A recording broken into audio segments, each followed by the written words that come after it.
Энэ Монголын түүчээ болсон эрхэм залуучуудаа залуу хүн цувралтай 8 дахь жилдээ 7 хоног бүрийн баасан гарагийн 17 цаг залуу танхим зохион байгуулагдсан. Залуу та бүхнийг урьж байна. Монголын залуучуудын холбоо.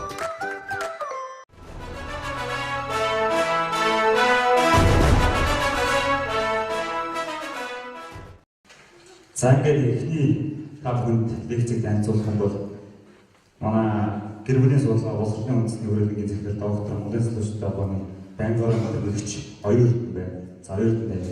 Тайсан аваарай.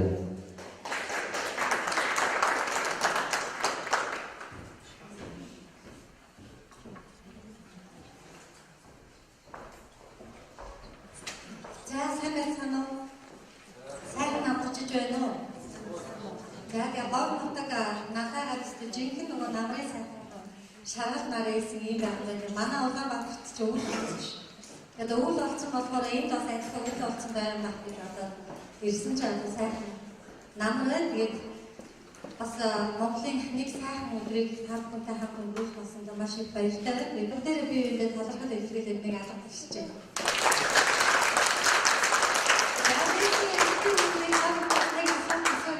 Тааны дотор гэр бүлтэй хүмүүс ер нь хэр их вэ? За гэр бүлтэй хүмүүс нь гараа өгөх үү? За одоо гэрэлсэн хүмүүс нь гараа өгөх. Гэрэлсэн хүмүүс нь гараа. Яа гэвэл гэр бүлтэй гараа өгөхээр халуун өгөхгүй тэр хүмүүс одоо гэр бүлгүй ганцаараа хад асхан харахгүй газар амьдарч юм болов уу? Яг зөвчөөсэй. Яг зөвчөө. Гэр бүлгүй хүн гэж ерөөсөө байхгүй гэжээ. Байхгүй гэрэлсэн үү гэрлээгүй юу гэдэг асуудал байгаа шүү дээ. Тийм ээ. Бид энэ хороод хүн болж түрээд аль нэгэн гэр бүлийг хайртай хүн охин болж мэддэг. Нас бие түрээд өөрийнхөө гэр бүлийн амьдралыг зохиодог учраас бидний амьдрал эхлээс эхлээд төгсөх хүртэл аль нэгэн гэр бүл харьяалагддаг. Тийм учраас гэр бүлийн амьдрал гэдэг нь хамгийн чухал. ертөнцийн бүх хүмүүсийн хүсэл сонирхол мөрөөдөл өөр байдаг. Та бүхэн мөрөөдөл ч гэсэн өөр. Харин хуулийн нэг сонирхол нь, хуулийн нэг мөрөөдөл нь, хуулийн нэг зорилго нь яг ижилхэн байдаг. Энэ ямар зорилго мөрөөдөл байдгийг гэвэл сайн хантай очиж үр хүүхдээ сайн хүү болгож хороо дэлхийдээ өөрийнхөө хүссэн тэр аз жаргалыг бүтээх энэ бол хамгийн чухал байдаг юм аа. За гэр бүлийн үнцэн гэж чухал юу юм бэ? Эцсийн дүндээ үнцэн гэдэг бол тухайн хүний харах үнцэн байдаг. Тэгвэл гэр бүлийн үнцэн гэж юу юм бэ? Ямар гэр бүлийг аз жаргалтай хамгийн сайхан гэр бүл гэдгийг энэ тухайн асуултанд бид овчхон хариулт өгөхийг хүсэж байна. Мэдээж гэр бүлийн амьдрал өөрөө баялаг олон талтай учраас энэ бүгдийг өнөөдөр би энэ хаалт ярих боломжгүй. За би гэр бүлийн тухай ярих өмнө хүмүүс яагаад гэрэлдэг тухай ярих гэж бодож байна?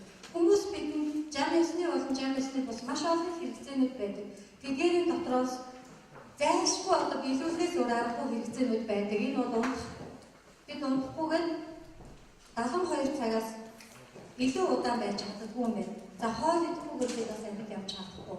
Гэх мэтчлэнгээр өөрөлдөх бол жам ёсны хэрэгцээүүд өөрчлөх боломжгүй. Яг үүнтэй адилхан жам ёсны хэрэгцээ бол хэн нэгнийг хайрлах, хэн нэгэнд хайрлуулах гэсэн жам ёсны хэрэгцээ байдаг. Хорвоо дээр байгаа бүх юмс үзэгдэл агуулгын хэлбэр мөн чанар бүрийн нэгдэлд оршдог. Энэ тухайлбал та бүхний сууж байгаа сандлын хэлбэрийн дөрвөлжин агуулга нь төмрөөр хийсэн пивэр эклэр хийсэн хамгийн гол мөн чанар нь хүн сувг зориулагдсан. Бид бүгдээрээ энэ сандлыг хэдэн хэсэг болгоод гадаа тавьчвал санал гэдэг мөн чанарыг гээд энэ зүгээр хог болж хуурна. Яг үүнтэй адилхан бид агуулга хэлбэр мөн чанар бүрийн нэгдэлд оршдог бөгөөд бидний агуулга нь бие махбод хэлбэр нь оюунхан харин мөн чанар нь сэтгэл гэдэг хэлтэй юм. Хүн сэтгэлийг амтнаж ярьдаг шүү дээ. Хүний сэтгэлээр өгүүлж болно, сэтгэлээр болно. Тэгвэл бидний бие махбод эрүүл байхтай, оюунхан байнг хөгжүүлж байхтай, харин энэ сэтгэл гэдэг хэлтэй маань ясвартай байх хэрэгтэй. Тийм учраас монголчууд нөгөөч аваашны хүн шиг явж нөгөөч бүр үнэ байсан байж шүү дээ. Эсвэл тэдний хин чиг хүн сайтай хүмүүстэй гэж ярьдаг. Энэ маань бол хоол идэж хоёр бүлгээрээ явдаг болгоныг хүн гэж хэлэхгүй харин хүн хэмээх мөн чанараа хадгалж чадчихагаа тэр одоо хүмүүний бүр жинхэнэ хүн гэж үздэг юм байна гэж. Тэгвэл хүн байх мөн чанар болсон сэтгэл гэдэг ихтэй маань зайлшгүй хэн нэгнийг хайрлаж хэн нэгийг хайрлах байж аз жаргал гэдэг зүйлээр дүүрч идэв байна. Үүнийг дүүрэх орон зай маань бидний гэр бүлийн орчин гэдэг юм байна. За тэгвэл гэр бүл гэдэг маань юу юм бэ гэж.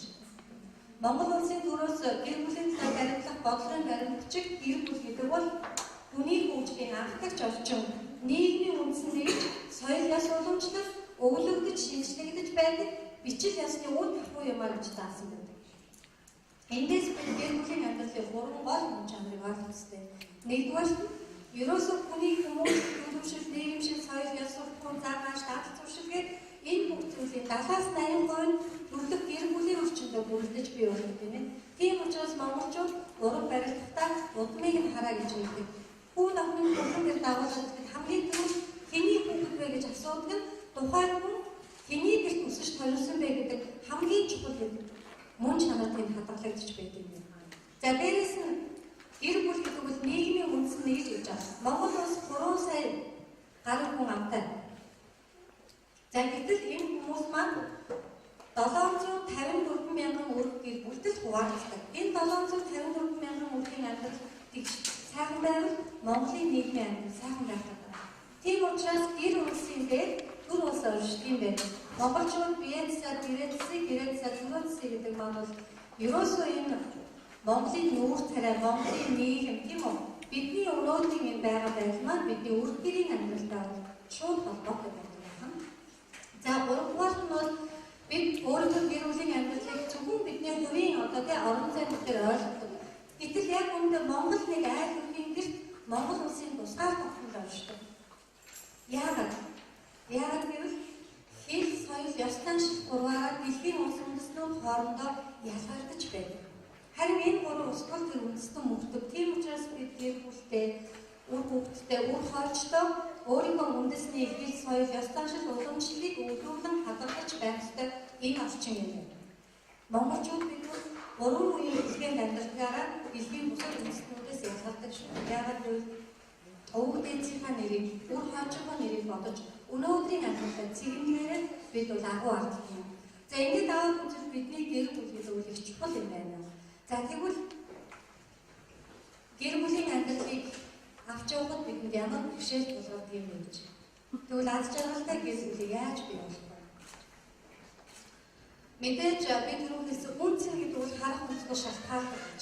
Тэгвэл аз жаргал ч гэсэн бас харьцангуй ойлголт юм.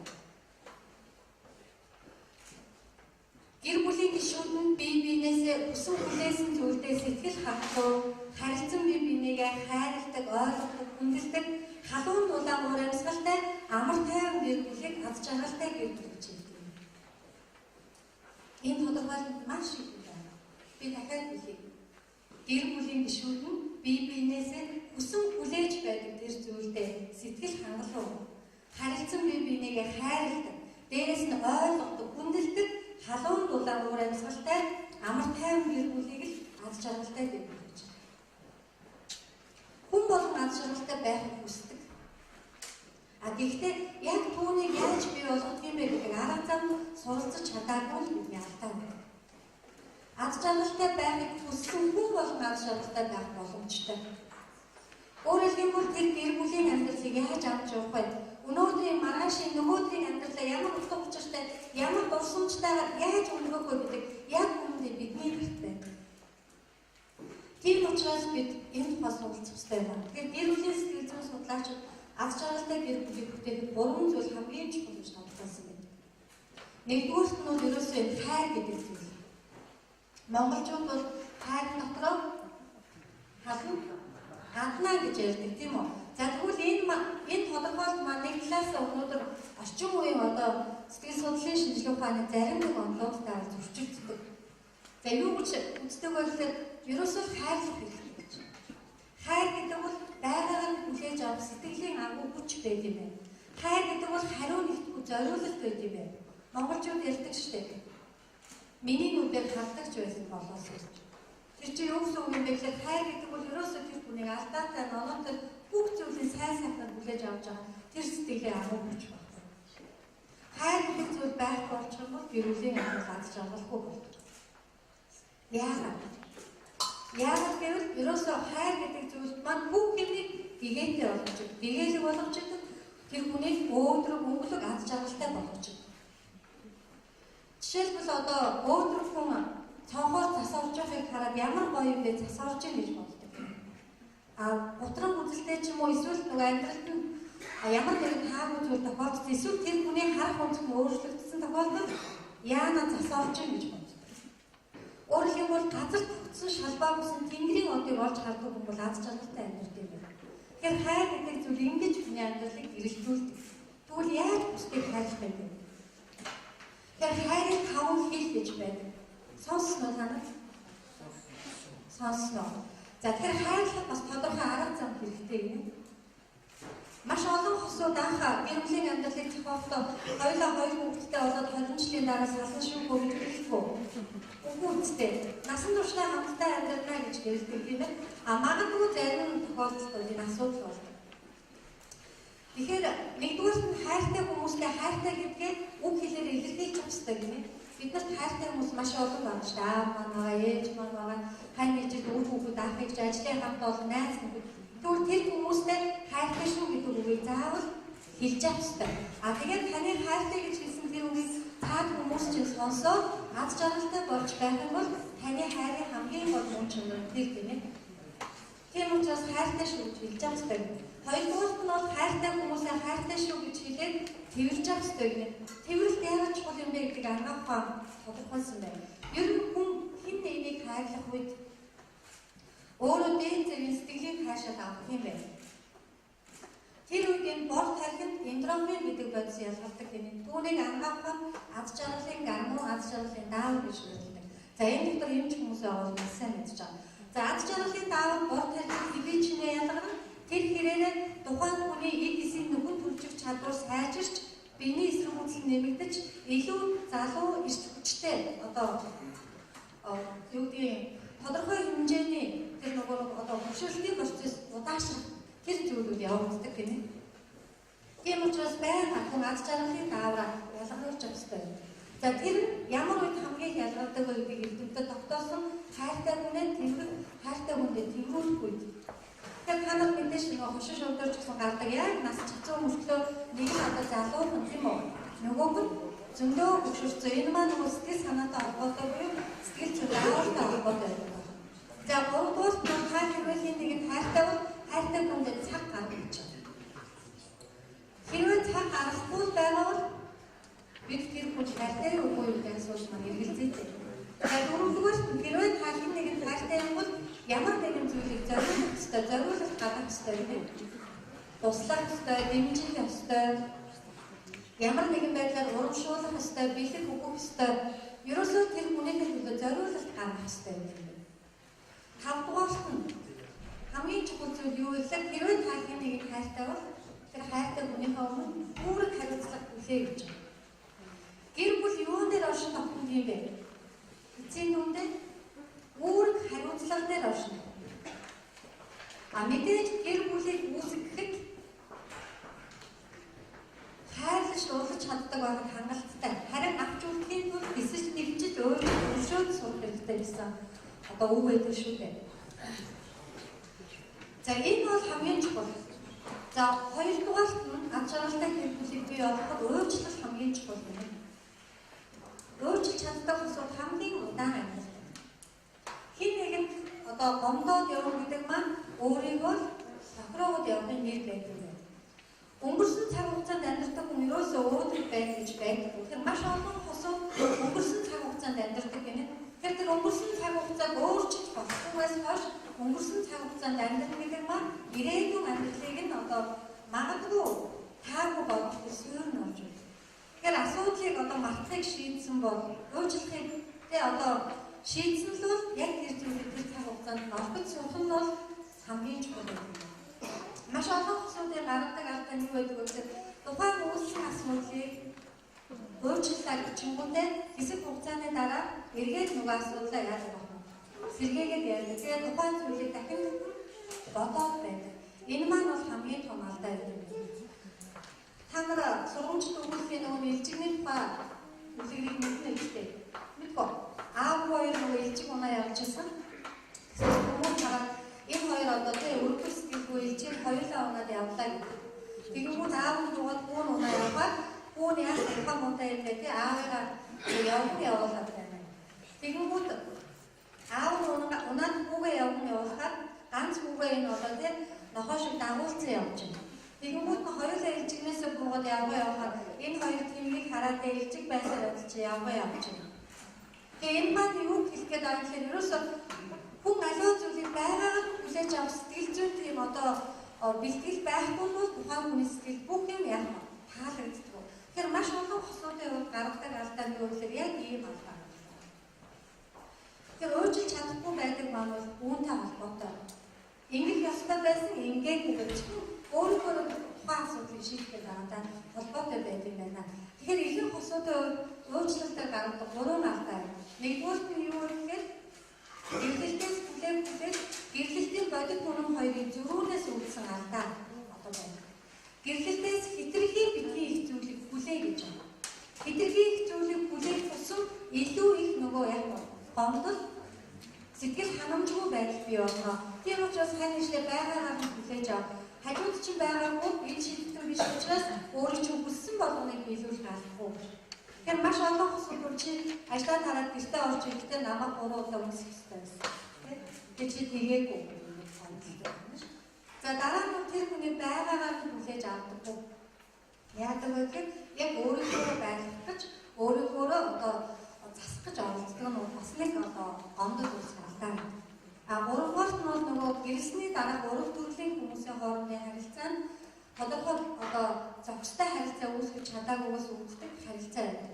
Тухайлбал энэ ямар вэ гэхээр хадмуудын хоорондын харилцаа ч юм уу олон одоо хүмүүсийн хооронд үүсдэг зохистой харилцаа гэсэн. Тэгэхээр гомдлыг сэтгэл зүйчний юу гэж үздэг вэ гэхээр шууд одоо тухайн асуудлыг мартчих хэрэгтэй. Ерөөсөө уучлах ёстой бол ийм зүйл огт болоогүй гэдэг итгэл үнэмшлийг өөртөө өгөө гэж. Энэ бол аж аргалтай төлөвлөлийг бий болгох хоёр дахь арга. Асуудалтай орооцолдох тусам түүнийг мартаж чадахгүй байх тусам түүнийг дахин сэргээс санах тусмал таны амьдрал яг нь асуудалтай одоо хүмүүсийн тэр одоо амьдрал руу өгөөд авна шүү дээ. Тэгэхээр асуудал болгоныг тухайн үед шийдээд мартаж суух нь чухал байна. За 3 дахь асуудал маань юу вэ гэж? Гэрлэлтийн сэтгэл ханамжийн асуудал бол хамгийн чухал юм. Тэгэхээр сэтгэл зүйд гэрлэлтийн сэтгэл ханамжийг тодорхойлдог юм тодорхой аргачлалууд байдаг. Тэгэхээр хосуудын хувьд бол эхний одоо 1-3 жилд бол гэрлэлтийн сэтгэл ханамж маш их өндөр байдаг. Дараа нь бол эхний 5 жилийн хамралын үеэр ороход бол одоо гэрлэлтийн сэтгэл ханамж буурна, дунд үед дахиад одоо буурна. За тэгснээр дунд үед 2-р настай эргээд гэрлэлтийн сэтгэл ханамж нэмэгддэг ч юм уу ингээд давтамжтай үйлдэл байдалтай байдаг гэх нь бол суулгаа. За тэгвэл энэ сэтгэл ханамж гэдэг маань юу юм бэ гэж би түрүүн лекц хийхэд хэлсэн. Ерөөсөө гэрлэлт гэдэг маань бол хэрэгцээ юм гэж хэлсэн. Эрэгтэй эмэгтэй хоёр хүмүүсийн хувьд хэн хэмээхэн одоо сэтгэл зүйн болон бусад хэрэгцээг хэрхэн яаж хангаж байна гэдгээс одоо тухайн гэр бүлийн аз жаргалтай байхаас шалтгаалдаг гэнэ. За тухайлбал сэтгэл зүйчид гэрлэлтийн сэтгэл ханамжийг чухал нөлөө үзүүлдэг 15 одоо хэрэгцээг тодорхойлсон байдаг. Би үүнээс эхний 5 хэрэгцээг ярьж өгье гэж бодож байна. За эрэгтэйчүүдийн хувьд эхнэрээс 5 чухал зүйлийг хүсэж байгаа юм байна. Энийг мэдгүй. За тэгэхээр нэгдүгээр нь нөхрүүд маань эхнэрээс юу хүсдэг вэ гэхээр дэлхийд хаашаа хүсдэг гэнэ. За энэ ямар учиртай юм бэ гэхээр ерөөсөө эрэгтэй хүн эмэгтэй хүн хоёрыг дэлхийн харилцаанд хандах хандлага эрс өөр байдалтай холбоотойгоор энэ зүйл бол одоо бас ялгаатай байдаг юм байна. Тэгэхээр эрэгтэйчүүдийн хувьд бол гэр бүлийн харилцаа энэ одоо харилцаа бол маш их чухал байр суурь эзэлдэг юм байна.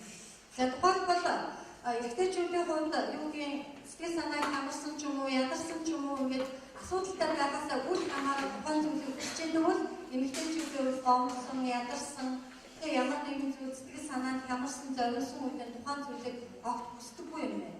За үүнээс болоод эхнэр нөхөр хоёрын хооронд асуудал үүсдэг гэнэ.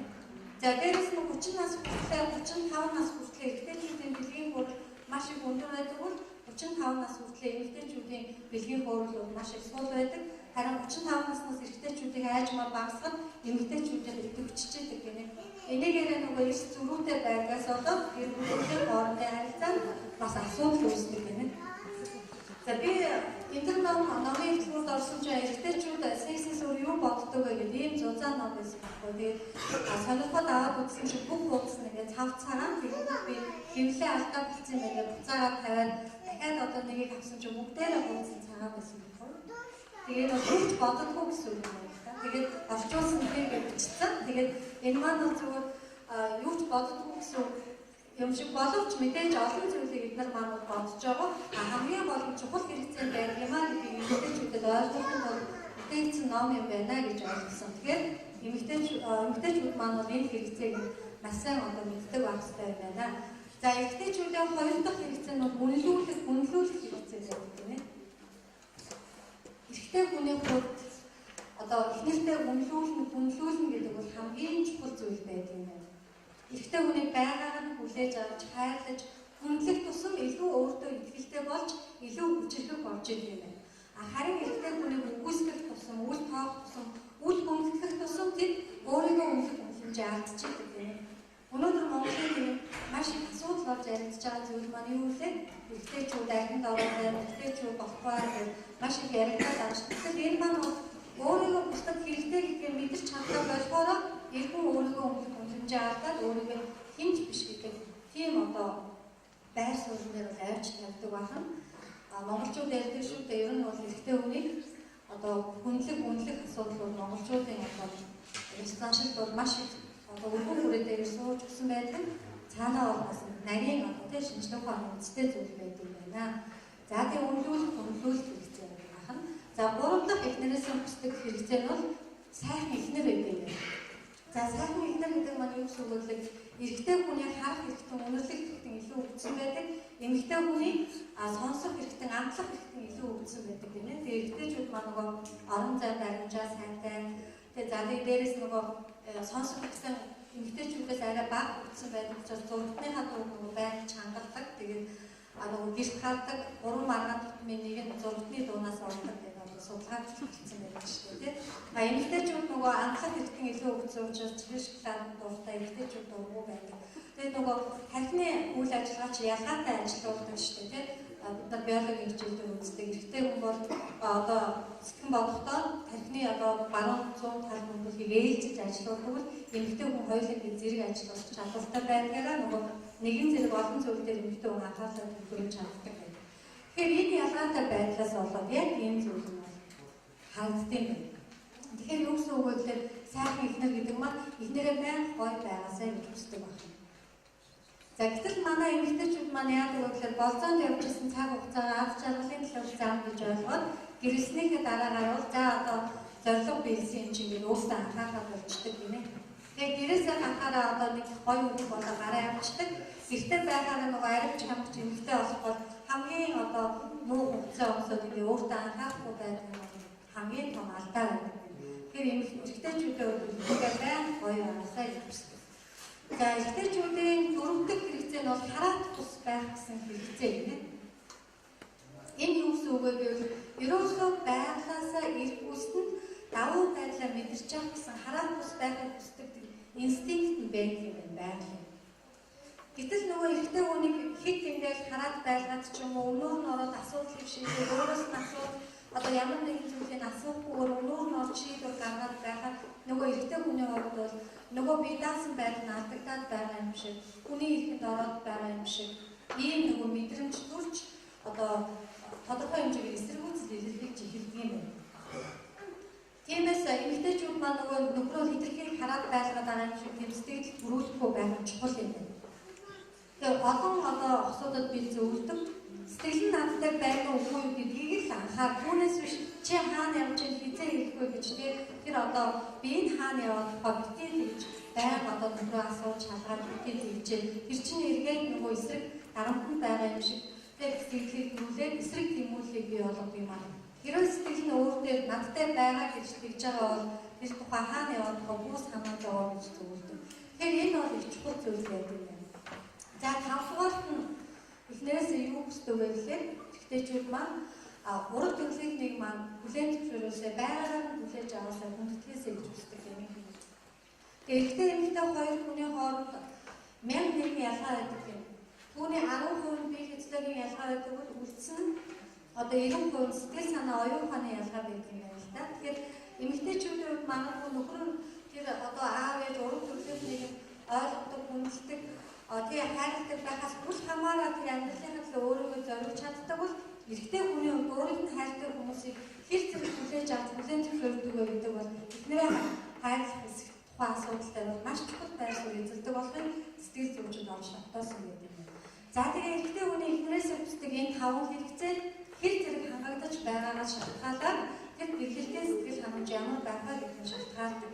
За мэдээж 15 дараа гэсэн би эхний 5-ыг ярьж байна. За одоо эмэгтэйчүүд нөхрөөсөө хүсдэг 5 эхний 5 хэрэгцээ гэж байна. Эмэгтэйчүүд юу хүсдэг вэ? Юу хүсдэг вэ мэдгүй? За тэгэхээр нэгдүгээрт нь бол хайр интресийг хүсдэг гинэ эмэгтэйчүүд маань намайг хайрлаасай гэж боддог. Тэгээд нөгөө түүнийг хамгийн гол нь эмэгтэй хүний сонсох хэрэгтэн илүү өгсөн учраас чигээрээ сонсож явах хүсдэг юм байна. Нэг эмэгтэй нөхрөөс асуусан гинэ чи юу надад хайртай юм уу үгүй юу вэ? Гэсэн нөхөр нь би юу чамд хайр гэж хэлсэн үү гэж асуусан байна. Гэтэл үгүй гэсэн чинь нөхөр хэлж гинэ. Тэгвэл анх хэрэгтэй хайртай гэж хэлсэн үг хүчинтэй хэвээр л авах юм шиг. Яг нөгөө манай ихтэйчүүд нэг дотроо бодоод байсан. Би ч одоо ихтэй хайртай цалингаа авчаад өчтөө. Тэгээ одоо юу би эхнэрээ өөртөө би одоо үнэхээр сайн нөхөр гэж бодоод байдаг. Эхнэрт тэр нь ерөөсөө хангалтгүй. Тэгээ өөр нь тэр одоо юу гэдэг сэтгэлд нь хүрэхгүй болохоор эхнэр нь ингээд одоо гомдмоор үлчгээд одоо над шиг муу хүн байр юм байна ингээд бүр ихтэйчүүд нөгөө нь эхнэрний тухайн нөхцөл байдлыг илүү сайжруулах гэдэг хэлцдэг. Гэтэл нөгөө ихтэйчүүд чинь бүр цаашаа явчихдаг. Сэтгэл зүйн хувьд бол ялгаатай учраас тэгэхээр энэ хайртай гэдэг үгийг бол байнга сонсож явах хэрэгтэй юм хэлж байна. За хоёрт нь бол нөгөө халамжлуулах хэрэгцээ гэнэ. Нөхрөөрөө халамжлуулах хүсдэг. Яагаад гэвэл эмэгтэйчүүд өөрөө нөгөө хайрлах халамжлагын одоо байгалийн инстинкттэй. Тэр утгаараа нөгөө өсөн зүйлээр буцаага давхыг хүсдэг бас тийм инстинкт эмэгтэй үед тоологдсон байдаг гэдгийг бол сэтгэл зүйчид олж тогтоосон. За гэтэл нөгөө эрчүүд маань бол нөгөө халамж гэдгийг бас илүү өөрөөр ойлгодог. Тэгээ эмэгтэйчүүд хэрвээ халамжтай сэтгэл хөдлөл ойлгож хайргүй халамжгүй үсгүүртээ гомдлдог, дараа нь уурладаг, тэгээд сална явна гэж ойлгодог гинэ. Тэгээ салах одоо явах боломжгүй болсон үедээ яадаг вэ гэхээр өдөөдөө ядраад байна гэж анхаарлаа татах гэж оролцдог гинэ. Тэгэхээр нөгөө нөхөр нь боддог гинэ. Ажлын ажил хийгээд ирж ажил амталтаа зөвцөхгүй ядраад гэж өглөөл тэгээ дандаа л ингэж яах юм гэж боддог. Тэрний оронд миний хань ядраад дараа нь яасан те одоо шүл хийх үү хоол хийх үү яах вэ гэвэл нөгөө эмэгтэйчүүд чинь зүгээр болоод өөр юм яваад өгдөг юм байна. Тэгээ гол нь нөгөө ирчүүд хэрэгцээ хангахгүй байна гэдэг нь мэдхгүй юм байна. Хэрвээ таны эхнэр ууртай ч юм уу бухимдалтай ч юм уу нэг тийм л байгаад байвал аль нэгэн хэрэгцээ хангахгүй байна гэж ирчүүд ойлгож байна. За эмэгтэй хүний 3 дахь одоо нөхрөөсөө хүсдэг хэрэгцээ нь үнэлүүлэх хэрэгцээ гинэ. Ер нь нөгөө магтуулах дуртай эмэгтэй хүн. Магтуулах, үнэлүүлэх гэрийн хүсгүй хөдөлмөрт маш их цагийг эмэгтэйчүүд яадаг байна. Зарцуулдаг. Гадаад ажлыг ир мэдэн гэртэг ажлыг ир мэдэн гэдэг чинь ганцхан ирчүүд хижээгчийн үр гүйцэтгэж гэсэн үеийн үг шүү дээ. Өнөөдөр эмэгтэйчүүд бид ажлын хүстэй хөдөлмөрт хижээгчийн үр гүйцэтгэж байгаа бол гэрийн ажилдаа хаяаж гэсэн нөхрүүдийг яг оролцдог байгаасаа гэж хүсдэг юм байна. Оролцох ёстой юм байна л та. Гэтэл маш олон эмэгтэйчүүдийн хувьд нөгөө эхнэрийн тэр чухал өөрийг ойлгохгүй. Тэгээ би энэ дээр нэг одоо онгой маягийн зүйл ярьж өгөл тээ. Ойлгосоо гэсэн үг. Нэг залуу байсан баахгүй 3 хүүхэдтэй тэгээ эхнэртэйгээ амьдардаг. Тэгээ 5 гам хүлээд ижээхийн тул дээр залуу өглөө гараад ажил хийгээд шөнө оройн гэртээ орж идэг маш их ядардаг. Тэгээ тийм учраас бол нэг өдөр бухнаас гуйсан гэнэ одоо намайг эхнэрийн байранд хайд өгч би нэг өдөр эхнэрийн жаргалаар жаргаж гэртээ амармаар байна. Тэгээ бурхан ёсоор нь болсон нөгөө чинь бөө баяр болоод өглөө нөхрөө ажилд нь явж 2 хүүхдээ хичээлд нь явуулаад за зураг үзээд өдөржингөө хилцчиндээ явуулсан чинь нөгөө аяг шанаа орон дээр нэр орон гэж зөндөө хийхээс тэрийг хийгээд баг хүүхдээ асраад нэг мэдсэн чи 12 нэг болоод 2 хүүхдээ хичээлээсээ ирээд өдрийн цагийг уулгаад гэрийн даалгаврыг хийгээд хажуугаар баг хүүхдээ асарч идэл орой болоод хоол хийх болоод нөхөр нь ажилласаа ирээд ингээд юусоо амарч чаддаггүй байхгүй тэг боддог. Би туслахгүй гэсэн юм гэхээ манай эхнэр бол яаж ингэж амардаг л байж таараа гэж боддог байхгүй. Тэгээд энэ хоол идчихэл унтах гэсэн чи бас л нөгөө орон дээр аяг шанаа арай жорондоо орсон чинь нөхөр нь бас унтуулах байхгүй. Би өглөө бас гутнаас суудаг. Би ерөөсөө одоо ихнэрээ ойлгохгүй байсан юм. Ингээл миний тий орж ирсэн цалин гэдэг би зүгээр өчтөг гэж боддог байсан. Үнэхээр их ажил хийдэг байсан юм. Бурхан минь намайг буцаагаад нөхрийн минь байр тавиад өгсөн юм. Бурхан хэлдэг байхгүй. Чи өөр чинь жирэмсэн болсон байдаг. Одоо 9 сард ааж байна тий. Одоо буцаагаад байранд чи ааж байж өгөө гэж хэлдэг байхгүй. Тэгээ энэ нэг ангой юм шиг боловч ерөөсөө хэрэгтэй үг ийм зүйлийг ойлгосоо гэж хүсдэг юм. Тэгээ бусдыг ойлгоход нэг зарчим байна. Өөрийнхөө байр сууриас тэр хүний тухай бодох юм бол хизээч тэр хүнийг ойлгохгүй. Харин цаад хүнийг ойлгохын тулд өөрийгөө цаад хүний байр суурин дээр яах ёстой вэ? Тавьж бодох ёстой байхгүй. Бид нөхрөө ойлгох бол нөхрийнхөө байран дээр, эхнэрээ ойлгох бол эхнэрийнхээ байран дээр өөрийгөө авч тавих ёстой. Тэгэхээр энэ хэрэгцээ бол эмэгтэй хүний хувьд маш чухал байдаг. Тэгэхээр миний хамт ямар гоё хоол хийсийг гэрээ цэвэрлсэн юм уу гэж биднэртээ урмын үгийг орой гэртээ авчихдаа одоо хэлж байгаараа ямар нэгэн зүйл хийснийхээ дараа хэлж байгаа юм. За дөрөвдүгээрт нь эмэгтэйчүүдийн хэрэгцээ, эдийн засгийн хэрэгцээ юм. За эдийн засгийн хэрэгцээ гэхээр та нар одоо эмэгтэйчүүд шуналтай гэж битгий бодоорой. Юу гэхээр эмэгтэй хүний хувьд нөхрөөсөө тодорхой хэмжээний ямар нэгэн зүйл надад зориулаасаа гэсэн тийм хүлээлт байдаг юм байна. Тэмдэглэлт баяр, хүрсэн өдөр, маалтын найм юу байдгийг тэр үед надад тийм ямар нэгэн зүйлийг зориулаасаа гэж боддог юм байна. Гэтэл нөгөө эмэгтэйчүүд болохоор юу гэж боддог вэ гэхээр за нэг их мөнгөтэй болохоор нэг том юм аваад өгнө л гэж боддог юм. Гэтэл эмэгтэй хүн үнэтэй ерөөсөө чухал биш. Өөрийнхөө төлөө зориулсан жижигхэн зүйлс ч гэсэн эмэгтэйчүүд аз жаргалтай болно. За тав дахь одоо эмэгтэйчүүдийн нөхрөөсөө өсдөг хэрэгцээ хамгийн чухал хэрэгцээ. Энэ бол үнэнч нээлттэй байх, ярилцах гэсэн хэрэгцээ юм. Эмэгтэйчүүдийн хувьд ямар онцлогтой вэ гэхээр нөгөө аливаа асуудлаа яаж гэхээр ярьж иж тайвшруулах. Маш их ярьдаг. Тэгээ эмэгтэйчүүд нөгөө одоо хэцүү байгаа төвтэй байгаа асуудлаа нөхөртөө ярьдаг юм байна. Тэр нь зүгээр тайвшруулахын тулд ярьж байгаа. Эмэгтэйчүүд маань үйлдэлийн хүн учраас асуудлыг шийдвэрлэх гэдэг магадгүй ядраад байгаа зовоод байгаа надаас болоод байгаа гэж ихнэр маань тэгээд намайг буруугаар ойлгодог. Тэгэхээр тийм биш юм байна. Тэгэхээр өөрөөр хэлбэл ойлгосоо ярилцаасаа гэж эмэгтэй хүнтэй маш их ярилцах хэрэгтэй байна. Тэгэхээр нэг юм үг байдаг л та эмэгтэйчүүд нууцыг хэр удаа хадгалдаг байсан дараагийн эмэгтэйчүүд уулзалтаа хадгалдаг. Ээж аав тийм биш үү? Зөвхөн нөгөө ямар их нээлттэй хүмүүс вэ? Заавал ярьж идэг тийм ярьж иж хайршуулдаг яг тусмаа. Тэгэхээр энэ нөгөө онцлог нь өөрөө надтай яриасаа гэвчдэг ч нөгөө их эмэгтэйчүүд маань бол ярих сонирхолгүй байдаг нөгөө юм ялгаатай байдлаасаа болоод одоо бас гэл хангамжгүй байдал бий болдог гинэ. За тэгээд одоо аз жаргалтай гэр бүлийг бий болгоход нэгдүгээр нь хайрлах хэрэгтэй, хоёрдугаар нь уучлах хэрэгтэй, гуравдугаар нь бие биенээсээ хүсэн хүлээж авах тэр зүйлдээ сэтгэл хангалуун байх хэрэгтэй гэсэн энэ гурван зүйл бол одоо маш чухал байдаг юм байна. Тэгэхээр аз жаргалтай байна гэдэг маань бол бас их чухал зүйл байна. За тэгээд эцэст нь за цаг нэлээд болж юу би хэлэхээр байна гэхээр гэр бүлийн үнцэн буюу үнцэнтэй амьдрал гэж юу юм бэ гэж. Тэгэхээр гэр бүлийн харилцаа, гэр бүлийн хадуунуудаа өөр амьсгал гэдэг бол тухайн хүний тэр амьдралыг харах нүдэн байдаг юм аа. Тэр гэр бүлийн амьдрал ямар байна? Тэр хүн амьдралыг тийм л нүдээр харах. Тэр гэр бүл нь аз жаргалтай, хадуунуудаа өөр амьсгалтай сайн сайхан байвал тэр хүний амьдралыг харах нь бас тийм юм. Тэр хүний гэр бүлийн амьдрал хүндэртэй байвал тэр хүний амьдралыг харах нь тийм байдаг.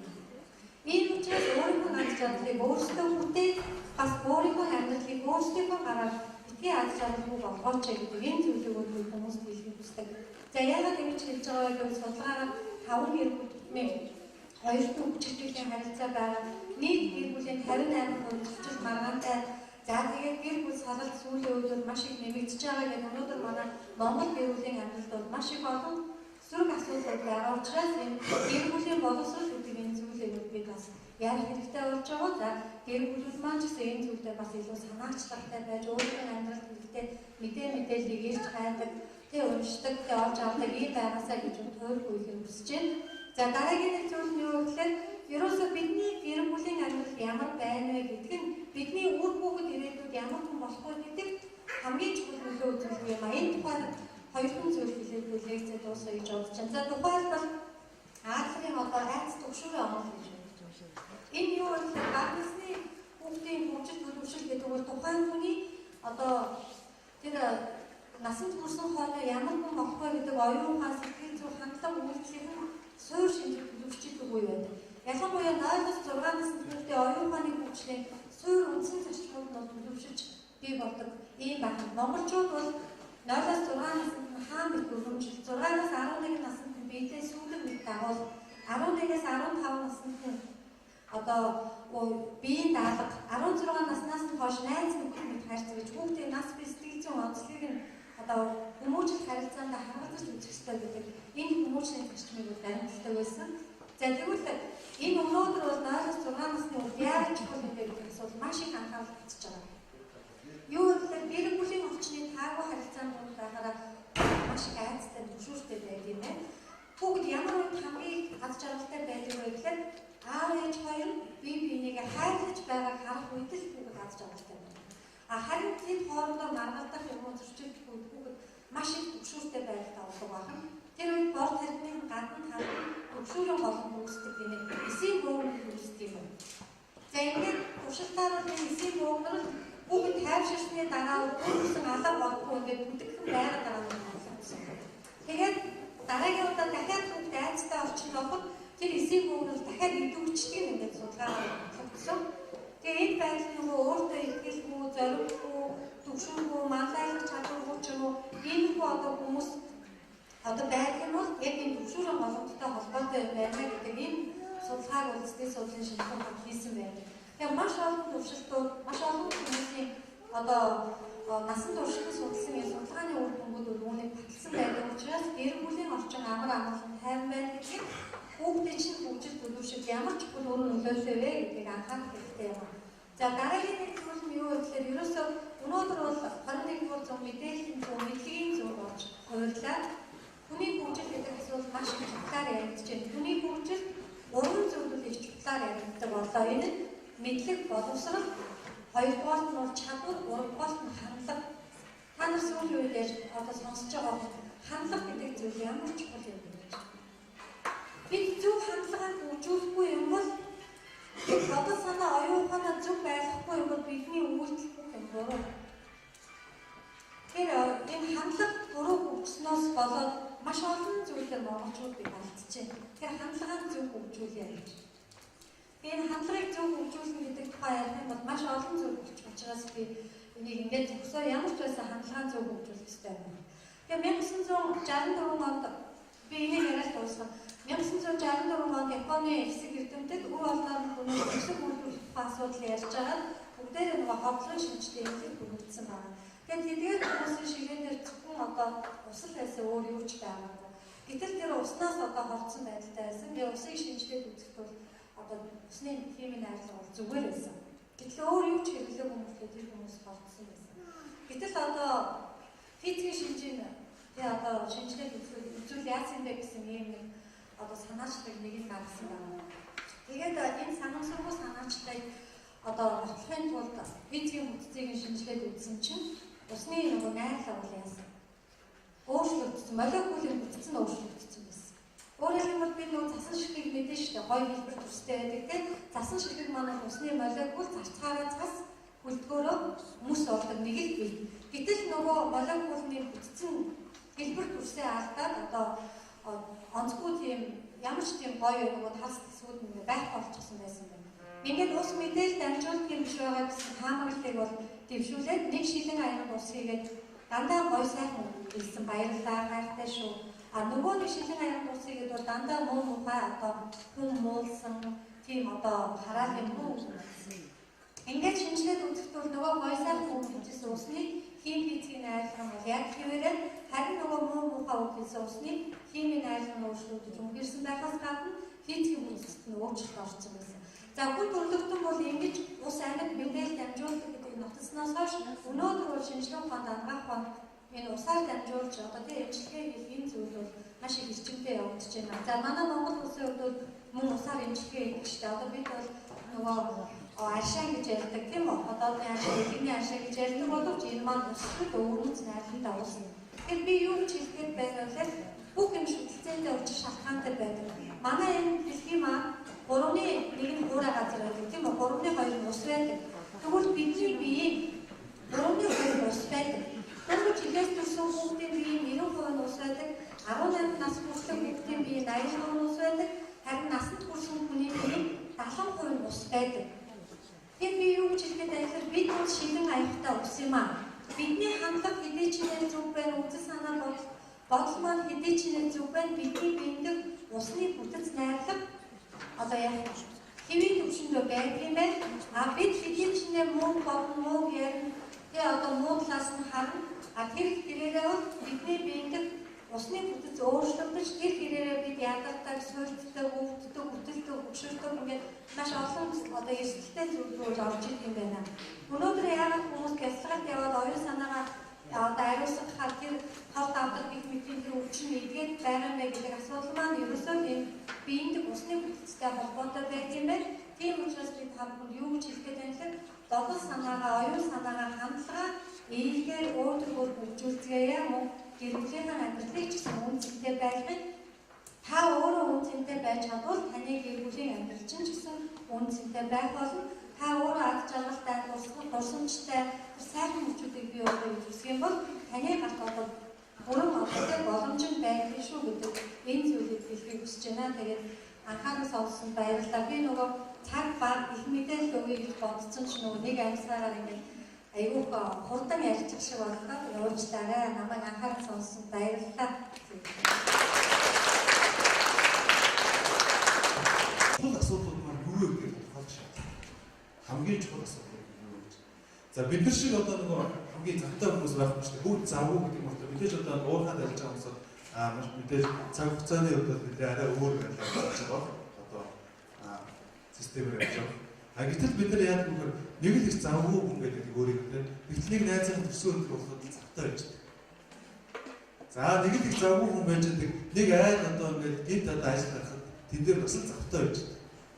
Дахиад завгүй хүн байж байгаа. Дахиад гинтийн нэг юм болоход дахиад завтай байж байгаа. Бүгдээрээ завтай байж байгаа. А тэгээ завтай байж байгаа гэдэг нь юу гэсэн үг вэ? Тухайн тэр ажил дээр та ямар нэгэн зүйл төлөвлөөгүй байх тухайн цаг дээр. А тэгээд тухайн цаг дээр ажил төлөвлөөгүй гэдэг маань өөрөө тэр цаг хугацааг бүтэмжгүй өнгөрөөд шалтгаан болж байна. За бүгдээрээ зүгээр энгийнээр үзье л да. За өдөрт дунджаар телевизийн хэдэн цаг өнгөрөөд вэ? За дунджаар. За мэдээ үзнэ, солонгос зарим нь одоо солонгос киногоо үзнэ. За одоо бас зүйлс үзэх. Дунджаар хэдэн цаг вэ? 1 цаг, 2 цаг, 3 цаг, 4 цаг. За 3 цаг гэж үзье. За 2 цаг гэж үзье. Хэд вэ? 3 юу? Тэндээс их үү? За 3 цагаар үзье л да дунджаар 2 3 цаг гэж тийм. За өдөрт 3 цаг. Сард 90 цаг. За 90 цаг зөвхөн зураг юм. За ингээд тооцоод тийм. Бүтээмжгүй гэсэн үг шүү дээ. За мэдээж яг мэдээ үзэж байгаа хэдийг бүтээмжтэй тооцож байна тийм. А одоо нөгөө солонгос кино үзэх. За одоо хэрэгтэй хэрэггүй одоо сууг солихтой. Үйлдэлүүдтэйгээ 90 цагийг зарцуулах. За 90 цагийг зарцуулж байгаа маань 3 өдрийг нэгсэндээ зарцуулж байна. Зөвхөн зургууд шүү дээ 30%. За зургатнаас өөр бас зүйлсэд үр дүнгээ цаг хугацаанд өнгөрөөд байгаа. За хийд эний одоо сэлгүүцэг тийм. За одоо найз нөхдөдөө магадгүй зарим үед тоглоом наргаж гэдэг юм ямар нэгэн байдлаар өөрийнхөө төлөвлөгөөг зорилготой бүртгэхээр одоо зорьсон тэр зүйлийнхээ бусад одоо зүйл хийж байгаа тэр цаг хугацаа. Ингээд хуваах юм бол бид нар ерөөсөө сард асар их цаг хугацааг ямар ч үр бүтээх юм бэ. А тэгэхээр амжилт гэдэг зүйл яаж бий болдгоо гэхээр тодорхой хэмжээнд хүн өөрийнхөө зорилгын төлөө явж байгаа. Тэр бол хүн амжилт гэж байна. За одоо анхан байгууллагаар оюутан хүмүүстэй бүх төрлийн зорилготой. А тэгэхээр яг үгээр тухайн нэг тэр зорж байгаа зүйл рүүгээ тэр өөрийнхөө өгсөн тэр хугацаа болгоныг бүтэмжтэйгээр зориулсан хүн яг амжилт байна. Ахаад яг тэр 3 цагаар өдөр болгон зургатаа үзээл тийм өдөрт 5 цагийг өөр зүйл зарцуулаад байхаар сарын дараа яг хөгжин тэр чигээр угаашчихсан гэж. Тэгээ бидний нэг юм байдаг чинь яг хоёулаа ижлэх хоёр нөхөр байж байгаа. 5 жилийн дараа 3 жилийн дараа нэг нь нэлээд амжилттай болж байгаа. Тэгэхээр юу юм бэ? Яг ижлэх юм одоо миний хажууныг болдоо гэдэг нөхөр байсан тийм. Болдоо 2 жилийн дараа надаас их амжилттай болсон магадгүй албан тушаалын хувьд, ажил амьдралын хувьд, байгууллагын хувьд, гэр бүлийн хувьд, гэр Тэгэхээр юу гэж боддог вөхөр энэ болдоо хизээ юм гэсэн. Энэ яаж юм болов гэж боддог юм да. Энэ хизээ юм гэсэн. 2 жилийн өмнө надтай хамт байж ирсэн энэ одоо тийм сургууль төгссөн гэсэн. Тэгээд юм болсон юм байна тийм. Тэс гайг юм гэдэг юм байна. Гэтэл яаж энэ хүн 2 жилийн дотор надаас илүү ахиваа ямар одоо арга тгийг хэлвэ? Яг бүтээмжтэй ажиллаваа гэж өөрийгөө буруутгах. Тэгэхээр бүтээмж гэдэг маань ерөөсөө та өдөр болгон ахиж биш урагшиж байгаа тэр процессыг хийж байгаа. Илүү цагаа үр дүнтэй өнгөрөөж байгаа юм яг үйл явдал гэж. Гэтэл бид яг тодорхой хэмжээнд хин нэгэнтэй хийж байгаа ажиллаараа дээрэс нь одоо юу гэх төрөлсөн төлөвлөгөөгөөрөө тэр зорилгоогоо тэмүүлж байгаа тэмүүлэлээрээ уралдахын оронд нэг нэгнийхээ араас зөвхөн нөгөө амаараа байна. Хин нэгний хөдөлмөрж өгч байгаа бид юу амаараа байна. За тэгэхээр бүтээн гэдэг зүйл маань бүх хүн болгон нэг юм нэвтрүүл байдаг. Жишээ нь одоо би ихэд одоо тодорхой хэмжээнд өөрийнхөө хэмжээнд байгууллагууд тавьж байгаа тийм нэг залуу. Та бүхэнд ч гэсэн өөр өөрсдийнхөө яг тодорхой зорилгууд. Бидний нэг том алдаа бол зүгээр одоо жишээ нь тэр мөрөөдөл юм уу зорилго юм уу нэг юм хэлчихад энийгээ бүтээчлээ гэж боддог. За би одоо юу гэдэг нэг жоохон хүмүүст тэгдэж штэ. За би цагтаа болгондоо дарга болгондоо тийм. За эмч болгондоо гэж боддог шиг залуучууд юу гэж боддог вэ? За би одоо нэг тийм юм болгондоо. Тэгээ би бол сайхан амьдаа. Би эсвэл мундаг инженер болгондоо. Би угаасаа тэдэн жилийн дараа тийм болгондоо. Толгойн дотор нэг юм би болгож тэрэн дотор амьд байж штэ. За болгондоо тийм. Гэтэл яг бодиттой зүйл дээр хүн болгон сайхан зүйл мөрөд. Нөгөө амьдралын юм чинь пирамид хэлбэртэй гэдэг шүү дээ. Амжилтын пирамид гэж үү те. Маш цөөхөн хүн амжилтанд хүрдэг. Нэг хэсэг нь те маш олонх нь хэцүү тодорхой хэмжээнд тухайн нийгмээс шалтгаалаад янз бүр байгаа л да. Тэгэхээр бид нар юу гэж боддог вөхөр хүн болгон над чиг бодохгүй байгаа гэж боддог. Гэтэл хүн болгон сайхан амжилтыг мөрөөдж яадаг. Хүн болгон магадгүй мэрэгч сайхан мэрэгчлэн болгох гэсэн мөрөөдж яадаг. Хүн болгон хин мандаад явах мөрөөдж яадаг. Хүн болгон. Гэтэл хэн тэндгүй хүрдгүүгээр хүн болгон хүрдэхгүй гэж. Тэгэхээр хэн хүрдгүүгээр бодитоор тэр зорилгоогоо төлөө бүтээмжтэй хөдөлмөрлөж чадсан хүрдгээ гэж. За тэгэхээр одоо нэг ойлголт байх нь шүү дээ. Хүн болгонд бол сайхан мөрөөдөл байгаа. Гэхдээ мөрөөдөл бол мөрөөдөх нь зөв. Гэхдээ энэ бол хэр хоосон зүйл. Барьж болох зүйл биш. Тэнд хүрэхийн тулд бүтээмжтэй байх хэрэгтэй. Өдөр болгон хийж байгаа үйлдэлээр бүтээмжтэй байх хэрэгтэй. Тэгэхгүй одоо юу гэдэг өдөр болгон асуудалтай, бэрхшээлтэй байсараад эцэст нь өөрийнхөө гаргасан тэр алдааг юм уу те. Энэ хизээ юм байсан, тэр хизээ тийм байсан. Энэ яагаараа юм болчтой. Наттай адилхан байсан шүү дээ. Наттай адилхан байсан гэдэг маань өөрөө өнгөрсөн цаг дээр баггүй. Тантай адилхан байсан. Та тэр цаг дээр байна гэсэн. Наттай адилхан байсан гэж хэлж байгаагаар. Тэр цаг дээр байна гэсэн. Өнгөрсөн цаг дээр. Харин тэр хүн өнгөрсөн цагаас одоо хүртлийн цаг хугацаанд өөрчлөгдсөн байна гэсэн.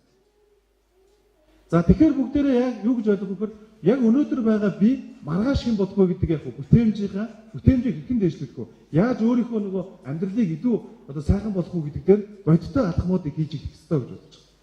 За тэгээ мэдээ цаг байгаагаа би нэг бас 3 зүйлийг яг өөрийнхөө хувь хүний хувьд амьдралынхаа бүтээмж би өөрийгөө бүтээмжтэй байна уугүй юу гэдгийг хэмждэг. Ямар нэгэн хэмжээ өгсөн шүү бүтээмжтэй. За өглөө орой орж ирчээд за би чи одоо бүтээмжтэй байсан уу ажиллаа хийсэн өөр юу илээ гэдэг бүтээмжийн тухай ойлголт ингээд дуусч болохгүй нь шүү дээ.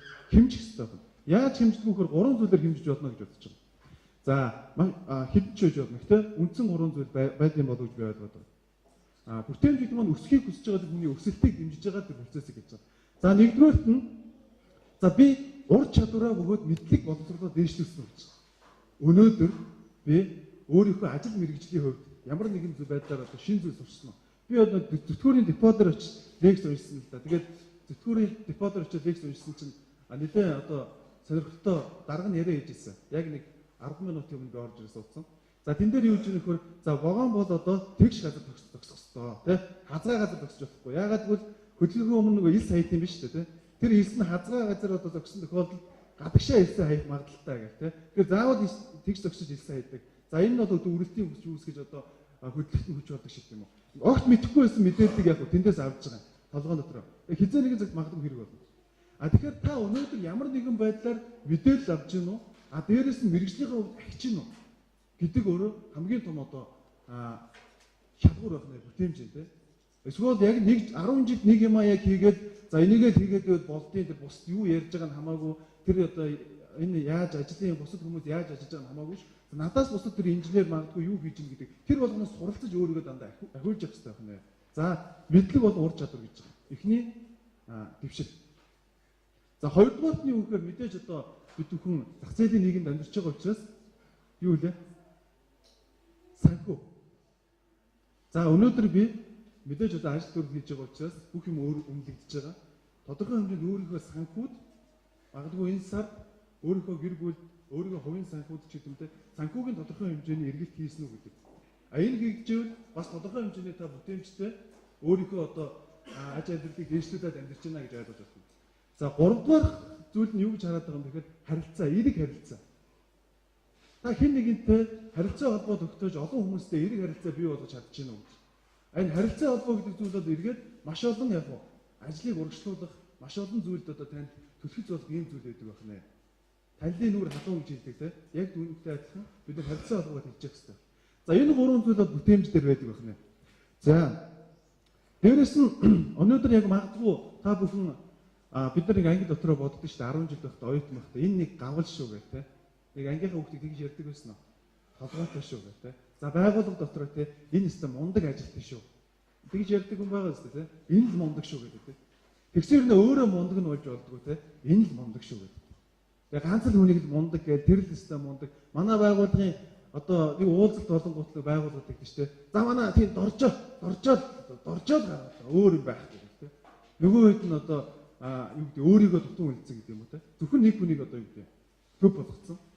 Гэтэл бидний тэр хүнээс дутах зүйл байгаа юу? Дутуу зүйл байгаа юу? Гүйцэх боломж байгаа юу? За бүгдээ баруун гараар өгдөө. За бүгд баруун гараар өгшөө. За байна уу? Хөдөлж гин үү? Ингээд үстэй хөдөлж гин үү? За байна. За зүүн гараа. За зүүн гараа байна уу? За ингээд бариад үстэй толгой байна уу? Ер нь хүнээс дутуу юм байна уу? Тэгэхээр бүтээмжийн хүнээс дутна гэсэн ойлголт бидэнд бас байхгүй байна шүү. Зөвхөн нөгөө сэтгэл зүгээр. За энэ л дандаа мундаг учраас энэ л мундаг байх хэрэгтэй. Энэ л дараа жил энэ л мундаг болох байх. Эсвэл энэ шилдэг. Сэтгэлийн амьтан гэж ярьдаг шүү. Хүний сэтгэлээр өгүүлж болно, сэтгэж болно. Тэгвэл бидний бие махбод эрүүл байх ёстой, оюун ухаанаа байг хөгжүүлж байх ёстой, харин энэ сэтгэл гэдэг хэрэгтэн маань ёс суртахуунтай байх ёстой. Тийм учраас монголчууд нөгөө ч авааштай хүн шиг явж нөгөө ч бүр хүнэн байсан байж штэ. Эсвэл тэднийхэн чи хүн сайтай хүмүүстэй гэж ярьдаг. Энэ маань бол хоол идэж хоёр бүлээрээ явдаг болгоны хүн гэж хэлэхгүй харин хүн хэмээх мөн чанараа хадгалж чадж байгаа тэр одоо хүмүүний бүр жинхэнэ хүн гэж үздэг юм байна гэж. Тэгээд дандаа өөрийгөө яг хин нэгнээс дандаа хойно тавьдаг, хин нэгнээс дандаа дутуу гэж боддог. Тэгээд дутуу гэж бодсоор явсаар хагаад сүүлдээ тэр нь өөрийнх нь ажил дээр илэрдэг, амьдрал дээр илэрдэг, хийж байгаа тэр гүйцэтгэл дээр нь илэрдэг те. За тэр доржоод одоо мундаг. Тэгтэл доржоо өөрөө нөгөө мундагтай биш байхгүй. Хүмүүс өөрийг нь мундаг гэж бодоод байгаа болохоор нөхөр би мундаг байх хэрэгтэй шүү гэж зүтгэдэг. За би одоо мандаалагч байх хэрэгтэй шүү те. Намайг одоо шилдэг ажилтан болгосон. Би одоо шилдэг байх хэрэгтэй. Дараа жил дахиад шилдэг байдаг те магадгүй. Ингээд илүү одоо сайхан урагшлаад байдаг. Тэгэхээр би эндээс юу гэж хэлэх гээд байгаа юм бэ гэхээр ерөөсөө биднэрт юу гэдгийг ямар нэгэн байдлаар одоо юу бүр дуулах гал те сайхан дуучин бид нар дотроосоо төрүүлэх гэж байгаа бол за унган дуучин байж болно те. За үнэхээр унган бүжгийн авьяастай хүн байж болно. Гэтэл яг ажил амьдрал дээр бид нар хэн нэгнээс дутах зүйл байдаг юм байна. Хамгийн гол нь хүн өөрийгөө голж болохгүй. Дээрээс нь өдөр болгон суралцчих хэрэгтэй, бүтээмжтэй байх. Бусдаасаа илүү. Би сарын дараа ямар өөрчлөлт надад бий болсон байх вэ? Жилийн дараа ямар өөрчлөлт бий болсон байх вэ те? Магадгүй маргааш надад ямар өөрчлөлт бий болсон байх вэ гэдэг баг багаар яг ахичээж дэвшилэгдэх зүйл бий болд юм байна. Тэгэхээр өнөөдрийн би богинохоо яг энэ бүтээмжийн зар хичээл оруулах нэлээд урт юм байдаг л да. Дээрээс нь яг өнөөдрийн хэлэх гэж байгаа миний санаа юу гэхээр ерөөсөө та бидэнд бол хэн нэгнээс дутуу зүйл байхгүй гэдгийг нэгд ойлгоо тий. Ямар нэгэн байдлаар хинээс дутахгүй гэдэг байл. Хоёрдугаарт нь хэрвээ хичээх юм бол хинээс ч яг илүү байж болно гэдгээ бас ойлгох шаардлагатай байна. Энэ бол ерөөсөө бидний сэтгэл зүйн асуудал байдаг болохоос ш бибиологи бид бүгдээрээ одоо юу гэдгийг тодорхой хэмжээний эрүүл саруул учраас энэ одоо компанид гэдэг юм уу те за энд ажиллаад өөрсдийнхөө тодорхой хэмжээний үүрэг даалгаврыг биелүүлж явж байгаа. Тэгэхээр өөрийгөө одоо хойшсонж голохгүйгээр илүү одоо үр дүнтэй төлөвлөгөөтэй илүү одоо үр дүнтэй бүтээмжтэй ингэж ажиллах юм бол амжилт бол илүү ойрхон байдаг юм байна гэж бас хэлэх хүсэж байгаа маа. За анхаарал хандуулсанд баярлалаа.